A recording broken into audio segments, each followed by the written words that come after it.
আর ভক্তি ছাড়া তো জীবের মুক্তি হবে না, আর মুক্তি ছাড়া তোমার পথ পরিষ্কার হবে না। মুক্তি পেতে গেলে ভগবানকে ডাকো। কি বলে ডাকো? বৈশাখী তুলসী মূল্যধারী ধনিষ্ঠ কর্মাণি কৃষ্ণ পাদ শরণস্য জীবন মুক্তি লাভ।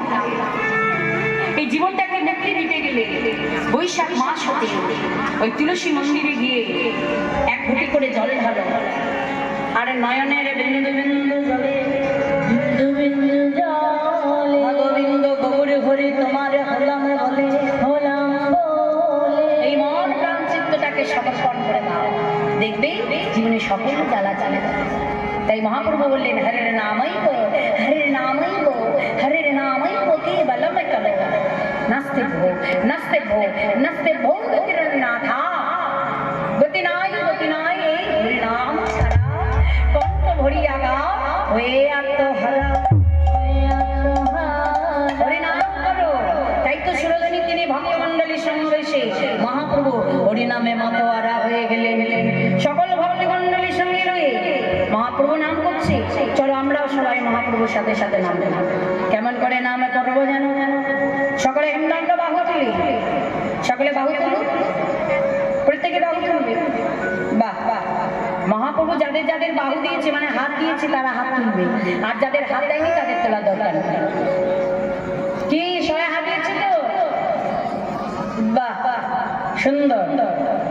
পথে কি দেখলে যেতে আমার গৌর ভগবানী, পথে কি দেখলে যেতে আমার হরি হরি হরি যেতে আমার গৌর ভগবানে, পথে কি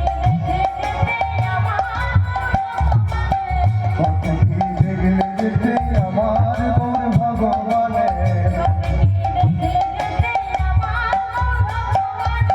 ঝুঁকি তারে যায় না দেখা করলে এসেছে গিয়ে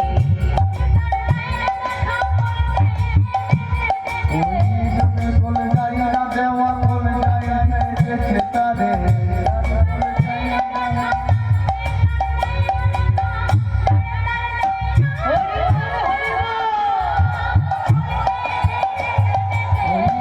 বলে যাই না দেওয়া বলে যাই না যেতে তারে,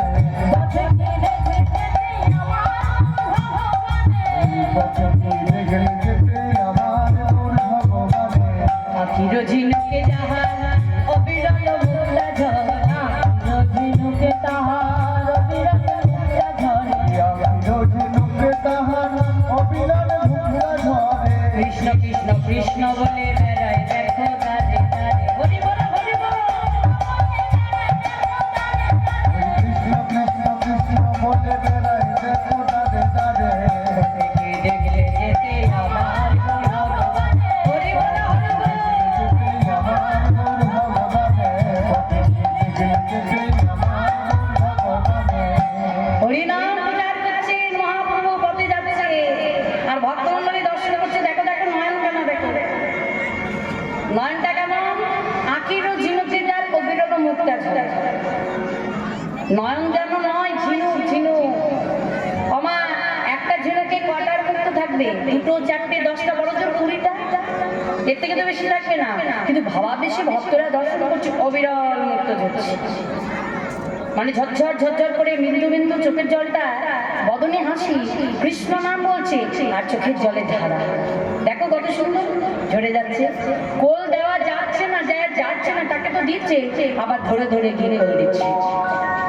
কেমন ভক্তমণ্ডলী বলছে প্রভু না না না না, প্রতিদিন হরিনামের খেলা খেলা, আজ আর হরিনামের খেলা খেলবো না, আজ আর অন্য খেলা খেলা। তাই মহাপ্রভু কি খেলা খেলছে? আরে খেলা গে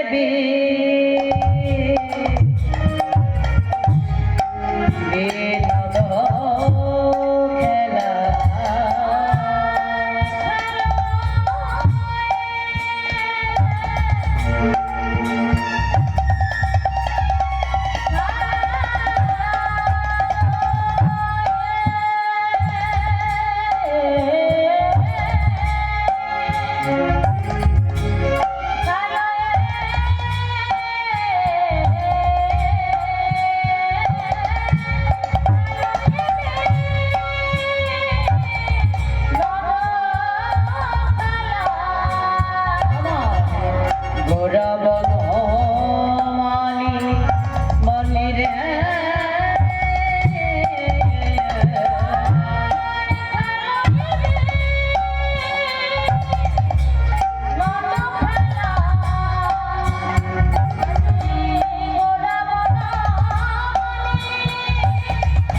বলি নবী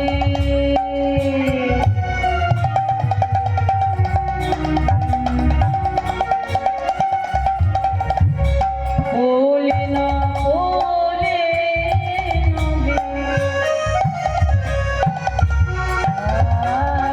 বলি নবী আমার হার করে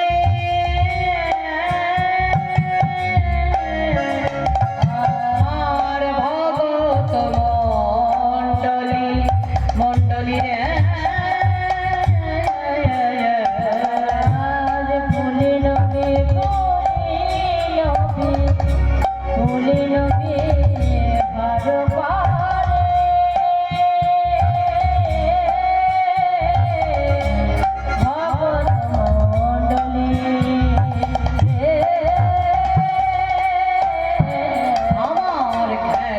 খেলে গো খেলে গো খেলা যে খেলে গো আমার গোরামি খেলা যে খেলে গো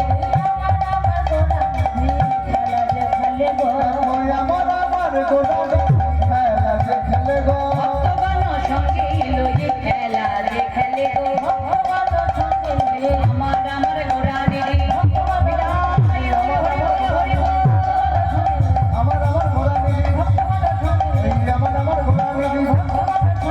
আমার ঘোড়া নিয়ে খেলা যে খেলে গো বলি নবী হার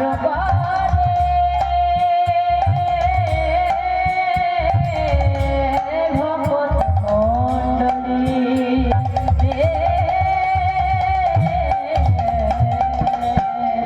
খেলায় বিনোদ খেলা গোড়া বনমান আমা মহাপ্রভু আজকে কি খেলা খেলেছিল বিনোদ খেলা বিনোদ মানে কি বিনোদ মানে সুন্দর বিনোদ মানে নূতন বিনোদ মানে জোড়া তাহলে মহাপ্রভু একটা সুন্দর খেলা খেলেছে একটা নূতন খেলা খেলেছে একটা জোড়া জোড়া খেলা খেলেছে আমার সুন্দর খেলা কি আর নূতন খেলাই কি আর জোড়া জোড়া খেলা খেলা এটা তাকে জানতে হবে সুন্দর খেলাটা কি বাবা যেদিন আমরা জননী জটনে ছিলাম পদ্ম দিকে পদ হেঁটো দিকে মাথা সম্মুখে পরমাত্মা পরমধন ঝুলন্ত অবস্থায় এই যে মাতৃ গর্ভে ঝুলন্ত অবস্থায় যে খেলা করে এটাই হলো একটা সুন্দর খেলা বাবা এই খেলার কথা বললেন তাই বললেন সুন্দর খেলা এরপরে কি যেই না জন্ম হয়ে গেল 10 মাস 10 দিন কত হয়ে গেল জীবের জন্ম হয়ে গেল কাউকে চিনি না জানি না বাবা কেউ মা কেউ বাবা কেউ ভাই কেউ বন্ধু একটা মায়ার সংসারের নূতন খেলা বাবা রাধে রাধে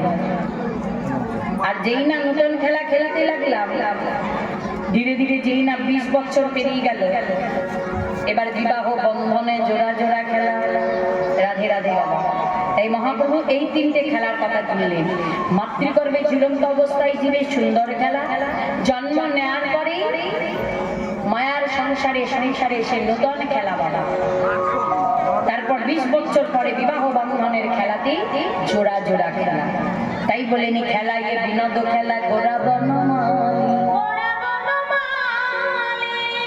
আচ্ছা গৌর হরিকে বনমালী বলেন কেন বনমালী কালে বলে যারা বনকে রক্ষা করে বনের আগাছা কুগাছা পরিষ্কার করে গাছের গোড়ায় সার মাটি জল দিয়ে যারা সুন্দর করে গাছটাকে গড়ে তোলে যিনি গড়ে তোলেন তিনি হলো সেই বনের বনমালী তাহলে আমার মহাপ্রভু কি কোন বাগান পরিষ্কার করি বললো করে গো করে করে তবে বাস্তব জগতের কোনো বাগান নয় আমার গোড়া কোন বাগানে পরিষ্কার করে যেন গোড়া হৃদয় কাননের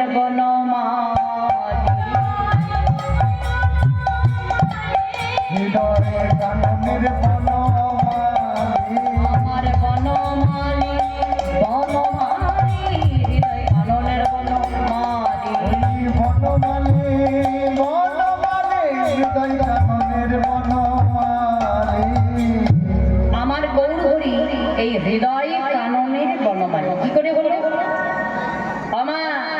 আমাদের এই হৃদয় বৃক্ষের আগাছা কুগাছা পরিষ্কার করে গাছের গোড়ায় জল ঢেলে মহাপ্রভু মালি হয়ে যাবে তাহলে আমাদের এই হৃদয় বৃক্ষের আগাছা কুগাছা কুবাসনা কুকামনা কুমোহ এগুলোকে পরিষ্কার করে এরপরে কি করে গাছের গোড়াতে সার দেয় সার কি সার না দিলে তো ও জমিটা উর্বর হবে না, আর উর্বর না হলে গাছ ভালো হবে না, আর গাছ ভালো না হলে ফল ধরবে না।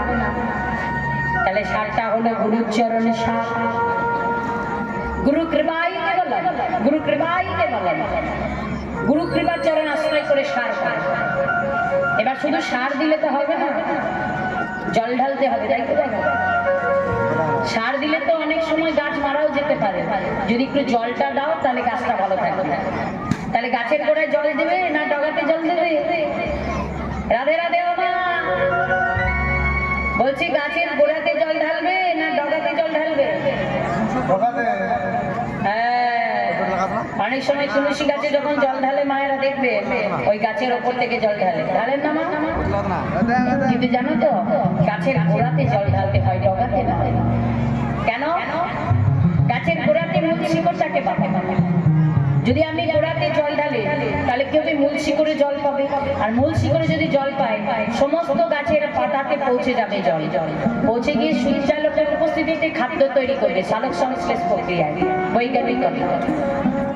তাহলে গাছটা ভালো থাকবে। আর আপনি যদি ডগাতে জল ঢালে ওই ডগা থেকে গোড়াতে আসতে অনেক সময় লাগবে, তারপরে তো গাছের পাতায় পৌঁছাবে, খাদ্য তৈরি অনেক দেরি হয়ে যাবে। তাই মা গো, একটা কথা বলে রাখি, এই বাস্তব জগতে যারা গৌর গোবিন্দকে ভালোবাসে তারা অন্য দেবতাকে ডাকার দরকার নাই। এই কথাটা শুনে আমার উপর অনেকে রাগ হতে পারে যে কীর্তনিয়া দেবী কি বলছে যে শুধু গৌর গোবিন্দকে ডাকবো, গৌর গোবিন্দকে ভালোবাসবো, আর কোন ঠাকুর দেবতা ডাকবো না। হরি বল না, কথাটা একটু বোঝার বিষয় আছে। সবাই তো আর একই ভক্ত হয় না, কেউ হয়তো কালী ভক্ত, কেউ শিব ভক্ত, কেউ হনুমান ভক্ত, হতেই পারে। হয়তো দেখুন আমার বাড়িতে কালী পুজো হচ্ছে, বাড়িতে ব্রাহ্মণ এসেছে কালী পুজোর জন্য। এবার দেখুন কালী পুজো করতে এসেছে, ব্রাহ্মণ কি বলছে? প্রথমেই নম বিষ্ণু নম বিষ্ণু নম বিষ্ণু বলছে না? হচ্ছে তো কালী পুজো, তাহলে নমকালী নমকালী নমকালী বললেই পারে। ব্রাহ্মণে বলে কি? বলে না। কি বলে? নম বিষ্ণু নম বিষ্ণু নম বিষ্ণু নম অপবিত্র পবিত্রবা সর্বাবস্থানগত বিবাহ যাত্রে কুণ্ডলী কাক্ষং সবাজ্য অভ্যন্তরে শুচি নম শুচি নম শুচি নম শুচি শ্রী হরি শ্রী হরি শ্রী হরি সুমাধব সুমাধব সুমাধব। তাহলে হচ্ছে আমার ঘরে কালী পুজো, আর ব্রাহ্মণের মুখে হরি বিষ্ণু মন্ত্র। প্রত্যেক পূজা করতে গেলে দেখবেন ব্রাহ্মণে আগে প্রথমে দেহ শুদ্ধিকরণের জন্য হরি বিষ্ণুর মন্ত্রের দরকার। তাহলে প্রত্যেক পুজো যদি হরি বিষ্ণু মন্ত্রের দরকার, তাহলে ধরতে গেলে গোড়াই ধরো, হরি বল, হরি বল, গোড়াই ধরো, সাধন ভজন পূর্ণ হবে, ধরতে গেলে গোড়াই ধরো, সাধন ভজন পূর্ণ হবে, ধরতে গেলে গোড়াই ধরো। তোমাদের সাধন পূর্ণ হবে, ধরো ধরো গোড়া ধরো, হৃদয় ধরো, হরি বল, হরি বল, পূর্ণ হবে,